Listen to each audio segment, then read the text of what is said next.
In World War II, the Nazis would kidnap certain children, and they would use these children to go act as though they were seeking refuge and send them out to find Jewish families, beating on the door and saying, please hide me from the Nazis. And then these children, under the orders of the Nazis, would then expose the families, these Jewish families, to them so they could round them up and send them to concentration camps. One of these kids, 11 years old, from Hungary, Jewish, was more than willing to do this, and he exposed many families to the Nazi Party. They discovered this kid is a little genius psychopath. So, much like they did Adolf Hitler, they took him under their wing, and they gave him all the propaganda, all the understanding of being a Nazi, told him all the things he needed to know about how to run companies, organizations, and things like this, gave him a great education, and he continued to do work for the Nazis right up until the end of World War II, whenever the Allies, they won the Battle of the Bulge.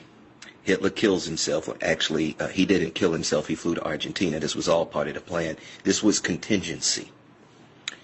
And so as all the officers were trying to escape to Argentina and the concentration camps were being found, that the Third Reich had stopped right there. It was over. But that kid, who is now 16 years old, was given all of the swag. He had been trained to be a Nazi, and he was made to carry on the propaganda throughout the decades that will follow. They gave him literally tons and tons of gold that they had stolen, that he still has to this day, because this guy is still alive and in his 90s now. Yeah, it's a real thing. One of the wealthiest men in the world, which he has allocated his wealth to different demagogue causes.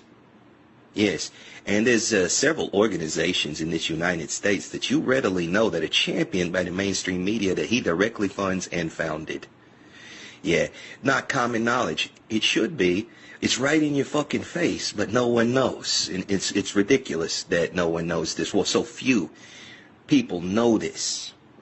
This guy ran Moderna. Yeah, he was behind so much, and still is, to this day. His name is George Soros.